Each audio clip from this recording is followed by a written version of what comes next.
नमस्कार साथियों, स्वागत है आप सभी का हमारे YouTube चैनल इलाहाबाद पाठशाला, जहां पर आपको लगातार क्लास दी जा रही है जो ट्रिपल सी के लिए फरवरी एग्जाम के लिए फरवरी 2024 एग्जाम के लिए बच्चे जो प्रिपेयर कर रहे हैं, जिनका एग्जाम फरवरी माह में है, ठीक है ना। उनके लिए ये क्लास है वो बहुत ही महत्वपूर्ण क्लास है, जिसमें theory plus MCQ theory plus MCQ question कराया जा रहे हैं, जिसमें डेली रोज रात 8 बजे 8:30 बजे तक वीडियो आपको अपलोड करा दिया जाता है, जिसमें आज की क्लास तीसरी क्लास है।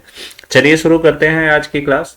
सबसे पहला टॉपिक है, यहाँ पर सबसे पहले रखा गया है कि मेमोरी। आज हम पढ़ेंगे फंडामेंटल चैप्टर में सबसे इंपॉर्टेंट रोल रखता है मेमोरी। मेमोरी के बारे में जानते हैं कि कंप्यूटर मेमोरी क्या होती है। अब कंप्यूटर मेमोरी के बारे में बात करें तो जैसे ह्यूमन में होता है कि बहुत सारी चीज़ों को वो अपने ब्रेन के अंदर स्टोर करके रखता है, उसी प्रकार देखेंगे ये है कंप्यूटर मेमोरी। कंप्यूटर मेमोरी में देखेंगे कौन कौन सी चीज़ें रखी जा सकती हैं और मेमोरी के अंतर्गत क्या क्या चीज़ें कंसीडर की जाएंगी, वो सभी चीज़ों को हम देखेंगे। इसके साथ साथ क्या है कि एमसीक्यू क्वेश्चन भी है हमारे पास, जिसमें कि 25 से 30 क्वेश्चन कराए जाएंगे उतने ही टाइम में। 20 से 25 मिनट का टाइम लेंगे आपका और उसी टाइम के अंदर हम इसको कवर कराएंगे, ठीक है ना। चलिए शुरू करते हैं आज की क्लास। देखेंगे computer memory in Hindi. Computer memory क्या है, ठीक है ना। तो कंप्यूटर मेमोरी एक डिवाइस होती है जिसका इस्तेमाल डेटा स्टोर करने के लिए किया जाता है।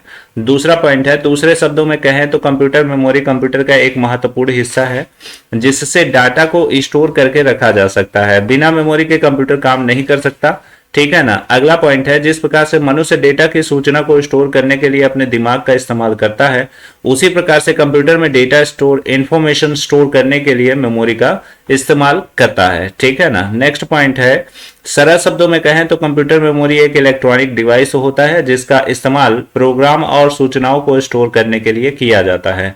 प्रोग्राम प्लस इंफॉर्मेशन सबको स्टोर करने के लिए इसका प्रयोग किया जाता है। मेमोरी की मदद से कंप्यूटर अपने कार्यों को पूरा करता है।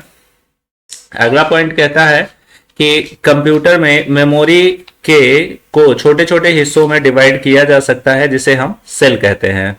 मेमोरी के पार्टीशन को सेल कहा जाता है, ये फैक्ट है, ये 1 नंबर का क्वेश्चन पूछा जाता है। इन सेल में डेटा बाइनरी 0-1 के रूप में रखा जाता है, ये भी एक फैक्ट है, ये भी याद रखिएगा बच्चे। यहाँ पर देखेंगे कंप्यूटर मेमोरी में इनपुट आउटपुट दोनों प्रकार के डेटा को स्टोर करने में सक्षम होती है। जो कंप्यूटर मेमोरी होती है, इनपुट और आउटपुट दोनों तरीके के डेटा को स्टोर करने में सक्षम होता है। फिर उसके बाद अगला पॉइंट है, कंप्यूटर मेमोरी बहुत प्रकार की होती है, मतलब कई प्रकार की होती है, जिसमें कि देखेंगे प्राइमरी मेमोरी होती है और सेकेंडरी मेमोरी होती है। 2 तरीके की मेमोरी जो होती है, 2 प्रकार की मेमोरी मेन रोल एक्ट करती है। बाकी सभी मेमोरी को भी हम पढ़ेंगे, लेकिन अगर मेन मेमोरी की बात करें कि 2 तरीके की मेमोरी कंप्यूटर में कंसीडर की जा रही है। यहाँ पर देखेंगे अगला है, कैश मेमोरी होती है और रजिस्टर मेमोरी होती है। इन सभी मेमोरी के बारे में नीचे विस्तार से पढ़ने जा रहे हैं, जिसमें देखेंगे टाइप्स ऑफ मेमोरी। सबसे पहला फैक्ट है टाइप्स ऑफ मेमोरी में, यहाँ पर कंप्यूटर मेमोरी निम्नलिखित प्रकार की होती है, प्राइमरी और सेकेंडरी। ये दोनों जो होती है ये मोस्टली इंपॉर्टेंट है। अगला कैश मेमोरी और रजिस्टर मेमोरी भी इंपॉर्टेंट है, इनसे डायरेक्ट फैक्ट में क्वेश्चन पूछे जाते हैं। तो यहाँ पर प्राइमरी मेमोरी के बारे में सबसे पहला पॉइंट पढ़ लेते हैं। प्राइमरी मेमोरी कंप्यूटर की मुख्य मेमोरी मेन मेमोरी होती है, जो कंप्यूटर में मौजूद डेटा सूचना इंफॉर्मेशन को स्टोर करती है। दूसरे शब्दों में कहें तो प्राइमरी मेमोरी एक प्रकार की ऐसी मेमोरी है जो सीपीयू द्वारा सीधे एक्सेस किया जा सकता है, ठीक है ना। तो अगला पॉइंट है, प्राइमरी मेमोरी को प्राइमरी स्टोरेज के नाम से जाना जाता है, जो कंप्यूटर के मदरबोर्ड पर स्थित होती है। मतलब जो मदरबोर्ड होता है वो मेन बोर्ड होता है, जिसे हम कॉमन भाषा में प्लेट बोलते हैं, ठीक है ना। तो प्लेट ना बोल करके हम मदरबोर्ड बोलते हैं। जैसे मोबाइल हो गया, रिमोट हो गया, किसी भी डिवाइस के अंदर देखेंगे तो एक ग्रीन कलर का रेड कलर का एक बोर्ड होता है, जिसे मदरबोर्ड बोला जाता है। प्राइमरी मेमोरी को सेमी कंडक्टर अर्धचालक पदार्थ से बनाया जाता है। नेक्स्ट पॉइंट है, इस मेमोरी की स्टोरेज क्षमता सीमित लिमिटेड होती है, जिसके कारण बहुत कम मात्रा में डेटा को स्टोर कर पाती है। मेन मेमोरी यानी प्राइमरी मेमोरी की बात हो रही है। ये कंप्यूटर में प्राइमरी मेमोरी का साइज 4 GB लमसम होता है। Primary memory volatile non volatile memory दोनों प्रकार की होती हैं। वोलाटाइल नॉन वोलाटाइल दोनों प्रकार की होती हैं। वोलाटाइल मेमोरी वह मेमोरी होती है जो कंप्यूटर के ऑन रहने तक काम करती है। वोलाटाइल मेमोरी वो सभी मेमोरी होती हैं जब तक कंप्यूटर ऑन है तब तक काम करती हैं, वो वोलाटाइल मेमोरी होती हैं। और डेटा को स्टोर करती हैं। ऑफ होने के बाद इसमें रखा डेटा अपने से स्वतः डिलीट हो जाता है। नॉन वोलेटाइल मेमोरी मतलब वोलेटाइल मेमोरी में जो ऑन रहने पर जितना भी कार्यक्रम हो जाए, अगर सिस्टम ऑन है, कंप्यूटर ऑन है, तो जितनी भी चीजें आपने स्टोर करा ली वो वोलेटाइल मेमोरी के अंतर्गत आता है। नॉन वोलेटाइल वह मेमोरी होती है जो हमेशा के लिए डेटा को स्टोर करके रख लेती है।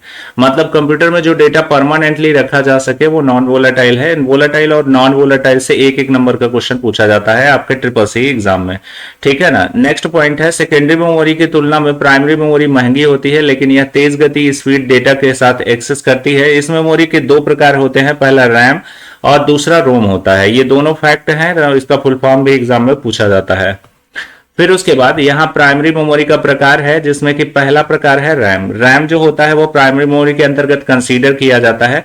रैम का पूरा नाम रैंडम एक्सेस मेमोरी होता है। रैम डेटा के कंप्यूटर के ऑन रहने तक स्टोर करता है, मतलब जब तक कंप्यूटर ऑन है तब तक अपने अंदर डेटा को स्टोर रखेगा।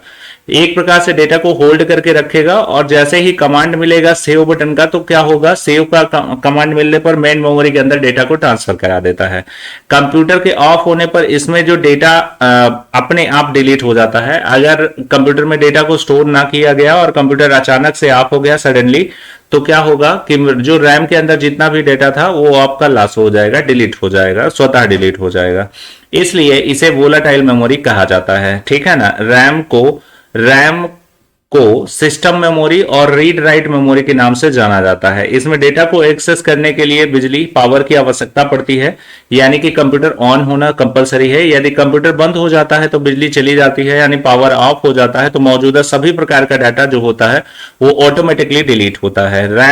रैम में मौजूद डेटा को तेज गति के साथ एक्सेस किया जा सकता है, जिसके कारण कंप्यूटर में तेजी के कार्यों को पूरा कर पाता है। रैम दो प्रकार का होता है, एक एस रैम होता है, S RAM access memory, static random access memory S RAM होता है, और दूसरा जो होता है वो डी रैम होता है। यानी कि पहला और दूसरा दोनों पॉइंट बच्चे याद रखेंगे, दोनों के फुल फॉर्म याद रखेंगे, ठीक है ना। यहां पर देखेंगे नेक्स्ट है रोम मेमोरी। रोम नॉन वोलेटाइल मेमोरी, यहां पर देखेंगे रोम का पूरा नाम रीड ओनली मेमोरी होता है। यह एक नॉन वोलेटाइल मेमोरी होती है, जिसका मतलब यह होता है कि डेटा यह हमेशा के लिए डेटा को अपने अंदर स्टोर करके रखता है, मतलब परमानेंटली डेटा को स्टोर रखता है, इसलिए रोम कंसीडर। यदि बिजली चली जाती है यानी पावर ऑफ हो जाए, तब भी रोम में जो मौजूदा डेटा होता है वो डिलीट नहीं होता है, यानी कि डेटा परमानेंटली होता है। डेटा परमानेंटली हमेशा के लिए स्टोर होता है, लेकिन रैम में ऐसा नहीं कर सकते, रैम में ऐसा नहीं हो सकता, रोम में ऐसा हो सकता है। रोम के तीन प्रकार होते हैं, जैसे रैम के दो प्रकार यहां पर देखेंगे, ये देखा आपने, वैसे ही इसके तीन होते हैं, तीन प्रकार होते हैं, जिसमें P ROM programmable read only memory एक हो गया, यानी इसका फुल फॉर्म पूछा जाता है। ईपी रोम होता है erasable programmable read only memory, और तीसरा EEPROM erasable programmable read only memory. तीसरा तीनों के तीनों एग्जाम में रखे जाते हैं, पूछे जाते हैं। सब कुछ इसमें इंपॉर्टेंट है, कोई इसमें चीज छोड़नी नहीं है, सब कुछ आपको पढ़ना है। यहां पर देखेंगे नेक्स्ट पॉइंट क्या है, प्राइमरी मेमोरी। प्राइमरी मेमोरी की विशेषताएं जो होती हैं, प्राइमरी मेमोरी में मौजूद डेटा को तेज गति के साथ एक्सेस किया जा सकता है, पहला फैक्ट है। दूसरा है कैश मेमोरी। कैश मेमोरी के बाद प्राइमरी मेमोरी को ही स्पीड सबसे ज्यादा होती है, मतलब कैश मेमोरी नंबर 1 की वरीयता रखती है, उसके बाद प्राइमरी मेमोरी की स्पीड की वरीयता होती है। इसका इस्तेमाल कंप्यूटर को ऑन करने और प्रोग्राम को रन करने के लिए किया जाता है। यह सेमीकंडक्टर अर्धचालक पदार्थ से बनी हुई होती है। प्राइमरी मेमोरी मदरबोर्ड पर स्थित होती है, मदरबोर्ड पर जुड़ी हुई होती है, मतलब मदरबोर्ड पर माउंट होती है। यह मेमोरी ज्यादा मात्रा में डेटा को स्टोर नहीं कर सकती, क्योंकि इसकी स्टोरेज क्षमता, स्टोरेज कैपेसिटी बहुत कम होती है। अगला देखेंगे, अगला फैक्ट है प्राइमरी मेमोरी सीधे सीपीयू के साथ कम्युनिकेशन करती है, यानी कि कंप्यूटर का जो सीपीयू होता है, यानी कंप्यूटर का जो ब्रेन होता है, जो सीपीयू होता है, उसके साथ डायरेक्ट कम्युनिकेशन मतलब बातचीत करने का काम करती है, ठीक है ना। नेक्स्ट है सेकेंडरी मेमोरी। प्राइमरी मेमोरी हमने पढ़ लिया, सेकेंडरी मेमोरी में जो जो चीजें होंगी उनको पढ़ेंगे। प्राइमरी मेमोरी और सेकेंडरी मेमोरी दोनों से एक एक नंबर, दो नंबर के क्वेश्चन पूछे जाते हैं। सेकेंडरी मेमोरी भी कंप्यूटर की एक मेमोरी होती है जो सीपीयू के द्वारा डायरेक्ट एक्सेस नहीं किया जा सकता है। सेकेंडरी मेमोरी कंप्यूटर का हिस्सा नहीं होती, इसे कंप्यूटर में अलग से जोड़ा जाता है। जैसे मान लीजिए कि ये सीपीयू है, अब सीपीयू है तो सीपीयू में आप क्या करते हैं, ये आपका पेन ड्राइव है, ये मान लीजिए पेन ड्राइव है, ये आपका पीडी है, अब इसे बाहर से आप अटैच करते हो। ऐसे ही सीडी का कैसेट हो गया, डीवीडी का कैसेट हो गया, ये सब चीजें बाहर से लगाते हो। तो जितनी भी चीजें बाहर से लगाएं उनको आप याद रखिए कि उनको ध्यान दीजिए कि जो चीजें कंप्यूटर में इंपॉर्टेंट नहीं है बाहर से लगाई जाए, मतलब उसे बाहर से लगा करके बाहर से ही एक्सेस किया कराया जाए, वो सभी चीजें वो सेकेंडरी मेमोरी में चली जाएंगी। ठीक है ना। अगला फैक्ट है सेकेंडरी मेमोरी एक प्रकार की नॉन वोलेटाइल मेमोरी है, अर्थात इसमें डेटा के हमेशा के लिए स्टोर रहता है, यानी कंप्यूटर बंद भी हो जाए तो इसका डेटा डिलीट नहीं होता। सिंपल सी बात है कि पेन ड्राइव के अंदर कोई भी डेटा आपने स्टोर कर लिया तो कंप्यूटर बंद हो, ऑन हो, ऑफ हो, इससे कोई फर्क नहीं पड़ता। जब कभी भी पेन ड्राइव आप लगाओगे तो डेटा आपका फिर से मिल जाएगा। ठीक है ना। नेक्स्ट पॉइंट है सेकेंडरी मेमोरी का इस्तेमाल परमानेंट डेटा स्टोर करने के लिए किया जाता है ताकि भविष्य में उस डेटा का उपयोग किया जा सके। नेक्स्ट पॉइंट है प्राइमरी मेमोरी की तुलना में सेकेंडरी मेमोरी की स्टोरेज क्षमता अधिक होती है। इसके कारण ज्यादा मात्रा में डेटा स्टोर किया जा सकता है। सीडी, डीवीडी, पेन ड्राइव, इसके अंदर तो बहुत मतलब लार्जेस्ट अमाउंट में डेटा स्टोर किया जा सकता है। नेक्स्ट पॉइंट है इस मेमोरी का इस्तेमाल बड़े आकार वाले डेटा जैसे वीडियो, इमेजेस, ऑडियो फाइल को स्टोर करने के लिए किया जाता है। इस मेमोरी में यदि पावर ऑफ हो जाए तो डेटा डिलीट नहीं होता है। ठीक है ना। अगला पॉइंट है इसी का, सीपीयू में देखेंगे सीपीयू सीधे मेमोरी को एक्सेस नहीं कर सकता। इसे ऐसा करने के लिए सेकेंडरी मेमोरी को डेटा को प्राइमरी मेमोरी में ट्रांसफर करना होता है, इसके बाद सीपीयू सेकेंडरी मेमोरी को एक्सेस कर पाएगा। फिर उसके बाद नेक्स्ट फैक्ट है इस मेमोरी को एक्सटर्नल मेमोरी या सहायक मेमोरी भी कहते हैं। इस मेमोरी में हम डेटा एक कंप्यूटर से दूसरे कंप्यूटर में ट्रांसफर कर सकते हैं। अगला इस मेमोरी की तुलना में काफी सस्ती होती है, यानी कि ये जो मेमोरी होती है ये मेमोरी की तुलना में काफी आसान, काफी कम अमाउंट में आपको प्राप्त होती है। सेकेंडरी मेमोरी कुछ इस प्रकार का हार्ड डिस्क हो गया, पेन ड्राइव हो गया, डीवीडी, सीडी हो गया, मैग्नेटिक टेप हो गया, ये सभी क्या आते हैं, ये सेकेंडरी स्टोरेज डिवाइस में आते हैं। DVD digital versatile disc, CD compact disc, ये फुल फॉर्म होता है। नेक्स्ट है सेकेंडरी मेमोरी की विशेषताएं। जो सेकेंडरी मेमोरी होती है उनके कुछ फीचर्स हैं। ठीक है ना। यहां पर देखेंगे यह मेमोरी अधिक मात्रा में डेटा को स्टोर कर सकती है, इसकी स्टोरेज क्षमता अधिक होती है। फैक्ट नंबर 1, जितने भी फैक्ट हैं उनसे रिलेटेड क्वेश्चन बनते हैं। इसमें देखेंगे पावर ऑफ होने के बाद डेटा डिलीट नहीं होता, या प्राइमरी मेमोरी की तुलना में काफी सस्ती होती है और चिपर होती है, या मेमोरी की स्पीड स्लो होती है, मतलब फास्टर नहीं स्लो होती है। इसके डेटा के एक कंप्यूटर से दूसरे कंप्यूटर में आसानी से ट्रांसफर कर सकते हैं। इस मेमोरी में सीपीयू के द्वारा सीधे डायरेक्ट एक्सेस नहीं किया जा सकता है। नेक्स्ट है अगला कैच मेमोरी। कैच मेमोरी के बारे में देखेंगे फटाफट। कैश मेमोरी जो होती है, कैश मेमोरी के देखिए कैश मेमोरी एक तेज गति से काम करने वाली मेमोरी होती है जिसका इस्तेमाल सीपीयू का स्पीड तथा परफॉर्मेंस बढ़ाने के लिए किया जाता है। कैश मेमोरी एक हार्ड डिस्क स्पीड मेमोरी है जिसका आकार तो छोटा है लेकिन प्राइमरी मेमोरी से तेज होती है। ठीक है ना। मतलब इसके अंदर कैपेसिटी जो है वो कम है लेकिन प्राइमरी मेमोरी से कई गुना ज्यादा तेज होती है। एग्जाम में अगर डायरेक्ट कैश मेमोरी लिखा है तो सबसे फास्टेस्ट मेमोरी कैश मेमोरी को ही बोला जाता है। इस मेमोरी को एक्सेस करना, सीपीयू से तेज गति से एक्सेस कराना, इस मेमोरी को अन्य डिवाइस के द्वारा एक्सेस नहीं किया जा सकता बल्कि इसे सीपीयू के द्वारा ही एक्सेस किया जा सकता है। मतलब सीपीयू में ही लगा करके इसको एक्सेस कर सकते हैं, अन्य किसी डिवाइस के साथ इसको एक्सेस नहीं हो सकता। कैश मेमोरी में देखेंगे अगला पॉइंट क्या है। कैश मेमोरी उस डेटा या फाइलों को स्टोर किया जाता है जिसमें सीपीयू केवल नियमित रूप से कार्य करता है, मतलब जिनके प्रतिबद्धों पर चलता है। जब भी सीपीयू को कोई डेटा चाहिए तो सीपीयू सबसे पहले उस डेटा को कैश मेमोरी में ढूंढने चला जाता है। कैश मेमोरी 3 प्रकार की होती है जिसे L1, L2, L3 कहते हैं। ठीक है ना। L1, L2, L3 आप देखेंगे L1, L2, L3 से ट्रिपल सी में आपके प्रीवियस ईयर में क्वेश्चन ना आए हो, ऐसा हो नहीं सकता। आप देखेंगे प्रीवियस ईयर को क्वेश्चन किसी भी जगह पर किसी भी प्लेटफॉर्म में कहीं भी उठा के देख लीजिए, L1, L2, L3 से क्वेश्चन आते ही हैं। ठीक है ना। तो यहां पर स्पेशली जो है ये सभी class special triple C class है, इसमें एक भी पॉइंट ऐसा नहीं है कि जो आपका टाइम वेस्ट करने के लिए लिखा गया है। सारे के सारे इंपॉर्टेंट पॉइंट हैं जिन्हें आपको थ्योरी सेक्शन के अंदर कवर करना है। ठीक है ना। इसमें देखेंगे नेक्स्ट पॉइंट है नेक्स्ट L1 देखेंगे ये कैश मेमोरी या एक छोटी मेमोरी होती है जिसका आकार 2 KB से 64 KB तक होता है। L1 L1 कैश में दो प्रकार के कैश होते हैं। पहला निर्देश कैश, इंस्ट्रक्शन कैश, जो सीपीयू द्वारा इंस्ट्रक्शन स्टोर करते हैं, और दूसरा डेटा कैश, जो सीपीयू द्वारा आवश्यक डेटा स्टोर करते हैं। ये फैक्ट आपको याद रखना है। दूसरा L2 कैश याद रखना है। L2 कैश का साइज L1 कैश से थोड़ा बड़ा होता है, इसकी स्पीड L1 कैश से थोड़ी स्पीड, इसका आकार बड़ा होता है, और इसमें इनके बीच जो है वो इनका जो स्पीड होता है वो यहां पर देखा जाता है। L3 का फैक्ट देखेंगे यहां पर।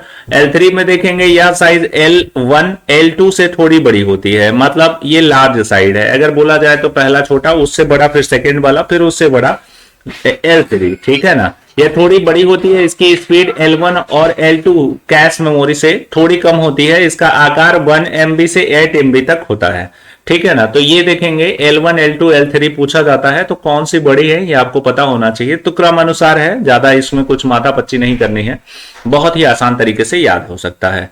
कैश मेमोरी की बात करें, देखेंगे कैश मेमोरी की विशेषताएं। यहां पर देखेंगे कैश मेमोरी है, कैश मेमोरी प्राइमरी मेमोरी से अधिक फास्टेस्ट होती है। इस डेटा हमेशा के लिए स्टोर नहीं रखता है, या बहुत कम मात्रा में डेटा स्टोर कर सकता है। इसकी कीमत बहुत ज्यादा होती है, मतलब कॉस्ट जो होता है वो महंगा होता है कॉस्ट में कैश मेमोरी का, ठीक है ना। नेक्स्ट है रजिस्टर। रजिस्टर लास्ट पॉइंट है आज का, लास्ट पॉइंट थ्योरी सेक्शन का, ठीक है ना। उसके बाद हम क्वेश्चन पिच करेंगे, ठीक है ना। तो क्वेश्चन को भी ध्यान से देखिए। यहां पर देखेंगे रजिस्टर है। रजिस्टर में देखेंगे रजिस्टर कंप्यूटर की सबसे छोटी मेमोरी होती है, सबसे छोटी मेमोरी होती है, ये फैक्ट है, ये बच्चे नोट कर लें। और काफी तेजी होती है, काफी फास्ट होती है। रजिस्टर का उपयोग सीपीयू के द्वारा सारे कार्यों को पूरा करने के लिए किया जाता है, मतलब सभी कार्य। जो कैश मेमोरी है देखेंगे कुछ कार्यों के लिए है, ठीक है ना। यहां पर देखेंगे सभी कार्य के लिए। जब हम कोई इनपुट कंप्यूटर को देते हैं तो इनपुट रजिस्टर में स्टोर हो जाते हैं, और कंप्यूटर के प्रोसेसिंग के बाद जो आउटपुट मिलता है वो रजिस्टर से ही प्राप्त होता है। तो हम कह सकते हैं कि रजिस्टर का प्रयोग सीपीयू द्वारा डेटा प्रोसेस करने के लिए किया जाता है। यह मुख्य मेमोरी का हिस्सा बिल्कुल नहीं है, यह मेन मेमोरी। यह मेमोरी टेम्परेरी डेटा निर्देशों को स्टोर करती है, जिसे इंस्ट्रक्शन का उपयोग तुरंत किसी कार्य करने के लिए किया जा सकता है। कंप्यूटर के कार्य करने की स्पीड और उसमें मौजूद रजिस्टर की संख्या पर निर्भर करता है, अर्थात कंप्यूटर में जितने ज्यादा रजिस्टर होंगे उतनी ही ज्यादा कंप्यूटर की स्पीड होगी, ठीक है ना। रजिस्टर कई प्रकार के होते हैं, यहाँ पर ये देखेंगे 1 पॉइंट, 2 पॉइंट और 3 पॉइंट। यहाँ 3 तरीके के यहाँ पर एड्रेस रजिस्टर, प्रोग्राम काउंटर और फिर डेटा रजिस्टर। ये आप देखेंगे, यहाँ पर देखेंगे टाइप्स ऑफ रजिस्टर यहाँ पर दिया गया है, जिसमें देखेंगे बताया गया है कि रजिस्टर के प्रकार। देखेंगे डेटा रजिस्टर, एक एक नंबर के फैक्ट हैं, एक एक नंबर के क्वेश्चन जो ट्रिपल सी में पूछे जाते हैं। ये जो कंसेप्ट आप पढ़ रहे हो, मतलब इस कंसेप्ट को देखेंगे आप कहीं भी उठा करके देख लो। ये जो आपको मार्केट में ना ये बुकें मिल जाती हैं, वो जो बुकें मिल जाती हैं उसमें से आप अगर देख करके देख लीजिए, 100 क्वेश्चन में अगर 20 क्वेश्चन से ज्यादा किसी बुक में अगर छपा हुआ मिल जाएगा तब बताइएगा। मतलब 20 क्वेश्चन भी अगर उसमें से उठा लो तब बड़ी बात हो जाएगी। तो ये पॉइंट है, ये आप देखिएगा, ये किसी भी बुक में आप बड़ी बुक को उठाओगे तो नहीं कहता, नहीं तो बड़ी बुक के अलावा आपको देखेंगे ये सारे फैक्ट जो है उसमें बिल्कुल नहीं मिलने वाले होते हैं। तो ये चीज को आपको क्या करना है, यहां से इसमें स्पेशली देखना है और अपनी कॉपी में नोट करें और एग्जाम के वक्त इसे दोबारा से पढ़ के जाएं।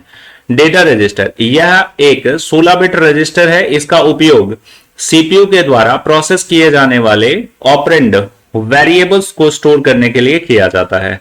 दूसरा है program counter. Program counter 16 bit register होता है।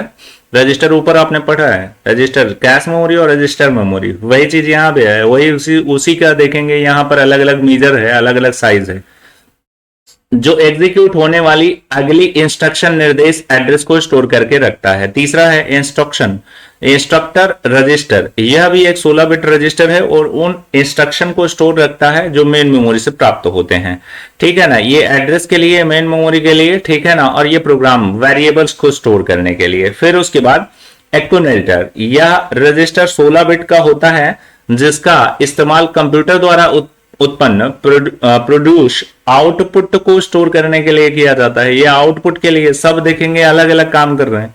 फिर उसके बाद यहां पर एड्रेस रजिस्टर, यह बिट 12 बिट रजिस्टर है। इसका इस्तेमाल मेमोरी लोकेशन एड्रेसिंग करने के लिए, स्टोर करने के लिए किया जाता है। फिर आईओ रजिस्टर होता है, या रजिस्टर आईओ डिवाइस के एड्रेसिंग के स्टोर करने के लिए किया जाता है। सारे इंपॉर्टेंट फैक्ट है, मतलब हर लाइन आपको ये क्वेश्चन आपको बताती है कि ट्रिपल सी में हर लाइन से क्वेश्चन यहां पर बन सकता है। तो थ्योरी सेक्शन बहुत ही जरूरी होता है। मैं ये नहीं कहता कि आप एमसीक्यू पढ़ करके आप एग्जाम नहीं क्वालिफाई कर सकते, एग्जाम क्वालिफाई कर सकते हो, लेकिन बेटा अच्छे ग्रेड अगर चाहिए, ग्रेड अगर बढ़िया वाले चाहिए, तो आपको थ्योरी भी पढ़ना चाहिए और प्लस एमसीक्यू भी पढ़ना चाहिए। मैंने जो चीज देखा हुआ है कि ज्यादातर देखेंगे कि आपको मैराथन क्लास है, ये क्लास है, ऐसी क्लास है, वैसी क्लास है, मतलब आपको टोटल एमसीक्यू पे फटाफट पढ़ाया जाता है, मतलब लो ट्रिपल सी की तैयारी कर लो, एमसीक्यू से सब कुछ हो जाएगा। क्या होता है, सिर्फ पास अकेले हो जाते हैं, कुछ भी नॉलेज आपके पास नहीं रहता है, ठीक है ना। तो दोनों चीज क्लियर करिए, एमसीक्यू भी पढ़िए, थ्योरी सेक्शन कहीं कोई पढ़ाता ही नहीं है। मतलब थ्योरी सेक्शन आप सिर्फ इंस्टीट्यूशन में ऑफलाइन क्लास में देख लो, या ऑनलाइन बैच खरीदते हो तब आपको देख लो, बाकी आपको यूट्यूब पर कहीं भी आपको थ्योरी सेक्शन ट्रिपल सी का पढ़ाता ही नहीं, मतलब थ्योरी सेक्शन कहीं मिलेगा ही नहीं। क्या तरीका है, मतलब कुछ समझ में नहीं आता, जैसे लगता है इसमें थ्योरी है ही नहीं है। आगे देखेंगे क्वेश्चन अकेले से क्या ही हो जाएगा। यहां पर देखेंगे कंप्यूटर मेमोरी क्या है। कंप्यूटर मेमोरी एक इलेक्ट्रॉनिक डिवाइस होता है जिसका इस्तेमाल डेटा को स्टोर करने के लिए किया जाता है, ठीक है ना। कंप्यूटर मेमोरी कितने प्रकार की होती है, तो यहाँ 4 प्रकार की मेमोरी यहाँ पर दिखाया गया है, जिसमें इंपॉर्टेंट 2 ही बताऊंगा। स्टार्टिंग है, ठीक है ना, स्टार्टिंग में भी मैंने बोला था 2 ही, बाकी यहां पर देखेंगे आप सबको याद करना है, सबसे क्वेश्चन बनते हैं। देखेंगे यहां पर देखेंगे थ्योरी सेक्शन आपका कंप्लीट, टाइम ना खराब करते हुए आपका देखेंगे यहां पर क्वेश्चन जो है वो एमसीक्यू शुरू करते हैं, जिसमें पहला क्वेश्चन है, ठीक है ना। क्वेश्चन लगाइएगा, क्वेश्चन बहुत ही मतलब बहुत ही अच्छे लेवल के क्वेश्चन है। तो यहां पर देखेंगे पहला क्वेश्चन है, a computer system include, computer system के अंदर क्या क्या इंक्लूड होता है, हार्डवेयर, सॉफ्टवेयर, पेरिफेरल डिवाइस, इनमें से क्या क्या इंक्लूडेड होता है। तो भैया यहां पर देखेंगे हमारे यहां पर देखेंगे सब कुछ इंक्लूडेड होता है, तो यहां पर करेक्ट आंसर जो है वो डी बन जाएगा, ठीक है ना। अगला देखेंगे, अगला क्या है, अगला क्वेश्चन क्या है। अगला क्वेश्चन देखते हैं। अगला क्वेश्चन में देखेंगे कह रहा है analytical engine the first fully automatic calculating machine was developed by Charles Babbage, ठीक है ना, ब्लेज पास्कल, लेबनिज, और फिर उसके बाद यहां पर जॉन वॉन न्यूमॉन। कौन सा इसमें देखेंगे क्या है, analytic engine the first full automatically calculating machine was developed by, किसने डेवलप किया था, तो इसका देखेंगे Charles Babbage. Charles Babbage first analytical engine, ठीक है ना, तो चार्ल्स बेबेज इसका करेक्ट आंसर बन जाएगा। अगला देखेंगे क्या है, अगला तीसरा क्वेश्चन है। तीसरा क्वेश्चन में देखेंगे कह रहा है which was the first mechanical calculating device, which was the first mechanical calculating device. इस क्वेश्चन को करने से पहले हिंदी मीडियम वाले बच्चों को बता दें, देखो भैया यहां पर देखेंगे इंग्लिश में क्वेश्चन है, लेकिन एकदम क्लियर होगा, कोई दिक्कत नहीं होगी भैया, पढ़ ले, कोई दिक्कत नहीं है। हिंदी इंग्लिश इसमें कुछ नहीं, छोटे छोटे सेंटेंस हैं, बस समझना है, ठीक है ना। यहाँ पे which was the first mechanical calculating device कौन सा है, यूनिवेक, अबाकस, और फिर उसके बाद पास्कल और लेबनीज कैलकुलेटर, ठीक है ना। तो यहाँ पर देखेंगे तीसरे वाला में करेक्ट आंसर जो होगा वो अबेकस पे टिक लगाना है, ठीक है ना। तो ये फंडामेंटल का क्वेश्चन है भैया, ध्यान से देखना है, ठीक है ना। यहाँ पर देखेंगे अगला क्वेश्चन है, अगला क्वेश्चन है the word computer stand for, ठीक है ना, commonly oriented machine use for technical education research, ठीक है ना। और फिर उसके बाद यहां पर देखेंगे commonly operated machine use technical education research, commonly occupied machine use technical education research, commonly operate machine use technical environment research. तो करेक्ट आंसर 4 वाले का करेक्ट आंसर बी बन जाएगा, ठीक है ना, commonly operate machine use in technical education research, ठीक है ना, क्लियर है। नेक्स्ट है अगला, अगला देखेंगे abacus can perform addition, subtraction, multiplication और both A and B, addition और सब्ट्रैक्शन। करेक्ट आंसर क्या बन जाएगा, 5 नंबर का करेक्ट आंसर डी बन जाएगा, बोथ ए एंड बी, ठीक है ना। तो बच्चे ध्यान दीजिए। अगला देखेंगे नेक्स्ट क्वेश्चन क्या है, नेक्स्ट है 6 नंबर का, देखेंगे pascal line. Pascal line is a abacus, ठीक है ना, एडिंग मशीन, फिर डिफरेंस मशीन, फिर मल्टीप्लिकेशन मशीन, किस प्रकार की मशीन है पास्कल लाइन। पास्कल लाइन देखेंगे क्या है, करेक्ट आंसर इसका एडिंग मशीन, ठीक है ना। ऊपर देखेंगे यही वाला क्वेश्चन था, ध्यान से अगर देखेंगे तो पता चलेगा, रिपीट करके क्वेश्चन देख लेंगे बच्चे। यहां पर देखेंगे अगला है, which of the following is known as the father computers, ठीक है ना। तो डेनियस रिची और फिर नेपियर और फिर उसके बाद चार्ल्स बेबेज और यहां पर एलन ट्यूरिंग, सबको पता है, बहुत अच्छा सा क्वेश्चन है। 7 नंबर का करेक्ट आंसर देखेंगे ये चार्ल्स बेबेज हो जाएगा, इसमें टाइम वेस्ट ना करें। अगला देखेंगे, अगला क्या है, यहाँ analytical engine invented during the first generation of computer using memory, RAM, floppies और फिर उसके बाद काउंटर व्हील्स और कार्ड्स, क्या यूज किया गया था एनालिटिकल इंजन के साथ, फर्स्ट जनरेशन कंप्यूटर के साथ, ठीक है ना। तो 8 नंबर का करेक्ट आंसर यहां पर देखेंगे काउंटर व्हील्स जो है वो करेक्ट आंसर बन जाएगा। अगला देखेंगे नेक्स्ट 9 नंबर का question, the first electromechanical machine, ठीक है ना, tabulating machine was invented by, किसने, John Napier, Pascal, Harvard Aiken और हरमन हॉलेज। यहां पर देखेंगे 9 नंबर का करेक्ट आंसर आपका क्या बनेगा भैया, यहां पर देखेंगे ये है हरमन हॉलेज, ठीक है ना। आगे देखेंगे नेक्स्ट है 10 नंबर का, who design the first electronic computer, ठीक है ना। ये सब के सब इंपॉर्टेंट क्वेश्चन है, ठीक है ना, ये कहीं ना कहीं रिपीटेड क्वेश्चन होते हैं, ठीक है ना। तो यहां पर देखेंगे 10 नंबर का क्वेश्चन में क्या पूछ रहा है, यहां पर who design the first electronic computer, UNIVAC, ठीक है ना, किसने। यहां पर देखेंगे 4 हैं, चारों के नाम दिए हुए हैं, कौन सा वाला सही होगा इसमें। तो 10 नंबर का करेक्ट आंसर यहां पर देखेंगे ये हो जाएगा सी है इसका करेक्ट आंसर सही। अगला देखेंगे नेक्स्ट क्या है, नेक्स्ट है which of the following was the first generation purpose electronic computer, ठीक है ना, ADVAC, ADSAC, UNI, यूनिवैक और फिर EDVAC। तो 11 नंबर का करेक्ट आंसर क्या बन जाएगा, सी बन जाएगा, यूनिवैक, ठीक है ना। ऊपर दिया गया वही रिपीटेड क्वेश्चन है, बस घुमा दिया गया है, ठीक है ना। तो computer develop before of the first generation was mechanical, electromechanical, electrical और इलेक्ट्रॉनिक्स, कौन सा। तो करेक्ट आंसर इसका बन जाएगा बी, ठीक है ना, इलेक्ट्रोमैकेनिकल।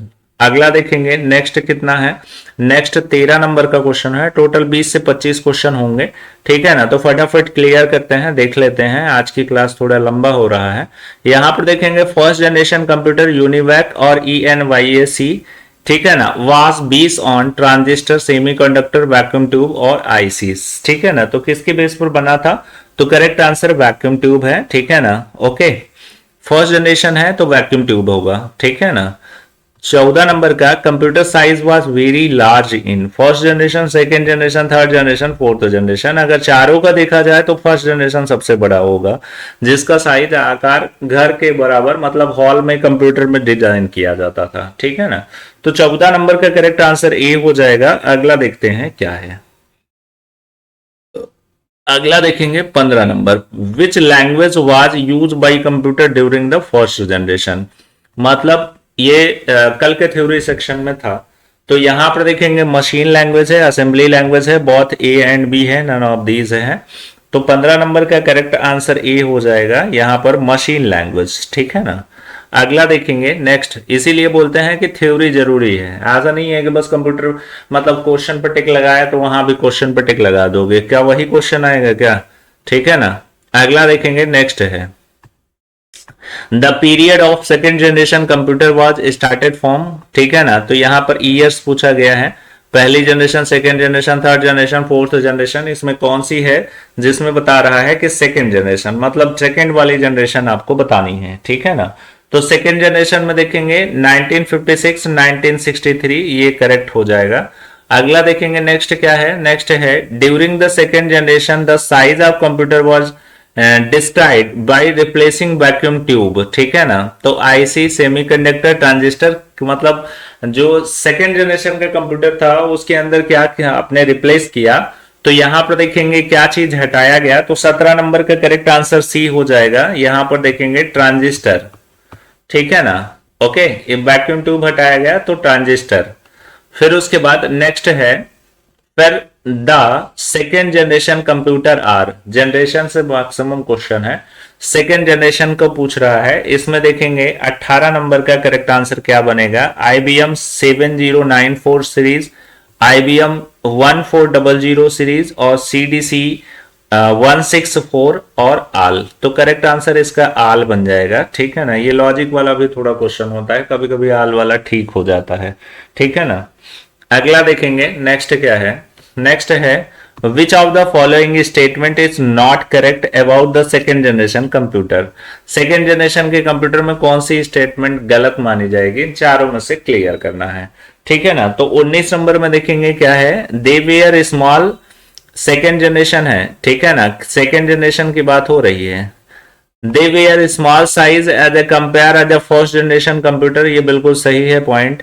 फिर उसके बाद they provide better speed could calculate data micro second, ये भी ठीक है। They were use memory energy become health, ये देखेंगे गलत है। None of this, correct answer इसका सी हो जाएगा, ये गलत इंफॉर्मेशन है, ठीक है ना। अगला देखेंगे 19 के बाद 20 नंबर का क्वेश्चन। 20 नंबर के क्वेश्चन में which language was use by the second generation of computer, second generation के कंप्यूटर में किस प्रकार की लैंग्वेज का इस्तेमाल हुआ, यहां पर देखेंगे 20 नंबर का करेक्ट आंसर क्या होगा, असेंबली लैंग्वेज सही होगा, machine language, low level language, high level language, तो करेक्ट आंसर असेंबली लैंग्वेज का प्रयोग किया गया। नेक्स्ट बात करते हैं, यहां पर देखेंगे integrated chip IC were started use of which generation of computer, कौन सी जनरेशन में IC चिप का प्रयोग किया जाने लगा, first, second, third generation, fourth generation, कौन सा सही होगा, करेक्ट आंसर होगा सी, थर्ड जनरेशन सही है। अगला देखेंगे यहां पर 22 में है IC chip use in computer are made with, ठीक है ना, गोल्ड का, सिलिकॉन का, कॉपर का, सिल्वर का, सभी बच्चे जानते हैं, जिसने थोड़ा सा भी देखा हुआ है उसको पता है किस चीज का होता है, ठीक है ना। तो 22 नंबर का करेक्ट आंसर बी हो जाएगा, सिलिकॉन का, ठीक है ना। अगला देखेंगे 23 नंबर का क्वेश्चन है। 23 नंबर कह रहा है एन इंटीग्रेटेड सर्किट IC से sometimes called in chip micro chip are fabricate with, किस चीज से, register, capacitors, transistor, all of this. तो 23 नंबर का करेक्ट आंसर क्या बन जाएगा, ऑल ऑफ दिस, डीज, ठीक है ना, ये सभी, ठीक है। फिर उसके बाद नेक्स्ट है अगला फिर से स्टेटमेंट वाला है, which of the following is correct statement the third generation computer, third generation में करेक्ट इंफॉर्मेशन क्या है, यहां पर देखेंगे करेक्ट स्टेटमेंट क्या है जो थर्ड जनरेशन को मतलब परफॉर्म करती है। तो 24 नंबर में देखेंगे क्या है, they were small size compare previous generation, मतलब first generation, second generation, they were more reliable, use less energy, बिल्कुल सही बात है, पावर का कंजप्शन कम है। They provide better speed could calculate date, यहां पर नैनो सेकेंड, बिल्कुल ये भी स्टेटमेंट ठीक है।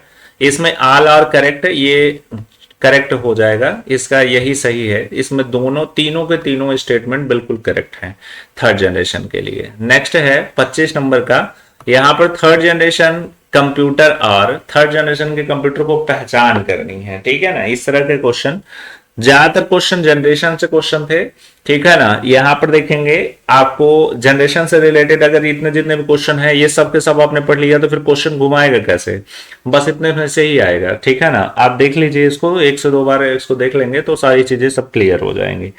25 में देखेंगे कह रहा है IBM 370 और IBM सिस्टम 360 और यूनिवेक 1108, यूनिवेक AC 900 और ऑल ऑफ द एबव बोल रहा है। तो करेक्ट आंसर इसका डी ही हो जाएगा, ऑल ऑफ द एबव, ठीक है ना। तो ये देखेंगे टोटल था एमसीक्यू क्वेश्चन, जिसमें कि 25 क्वेश्चन हमने करा प्लस थ्योरी सेक्शन भी कंप्लीट कर लिया, ठीक है ना। 20 से 25 मिनट का टाइम हुआ होगा, आप अगर देख लेंगे तो 20 से 25 मिनट का टाइम। मैं देखता हूं कि 20 से 25 मिनट में आप 25 क्वेश्चन भी नहीं करा पाते, मतलब 20 क्वेश्चन भी लोग नहीं करा पाते, क्योंकि आप बीच में उसमें क्या होता है कि लाइक कर दो, सब्सक्राइब कर दो, फला कर दो, ढेका कर दो, ठीक है ना। मतलब ये सब चीजें जो है मतलब जरूरी होती हैं। अरे बच्चे देखेंगे, जिनको अच्छा लगेगा आपका क्लास वो आपको छोड़ करके जा ही नहीं सकता, ठीक है ना। तो सीधी सी बात है कि वो बच्चा वो आपकी वीडियो देखने के लिए लालायित रहेगा हमेशा। ठीक है ना, तो उसको बताने की जरूरत नहीं है कि लाइक कर दो, सब्सक्राइब करा दो, जिसको करना है करेगा, जिसको लगता है कि आपका कंटेंट है ठीक ठाक है, अच्छा है, वो उसके उपयोग का होगा, तो वो आपको ढूंढता हुआ जाएगा, आप किसी भी गली कोने नुक्कड़ मुक्कड़ में चले जाएं। ठीक है ना। Okay, thank you. आज के क्लास के लिए इतना ही, लगातार क्लास मिलती रहेगी। Thank you so much.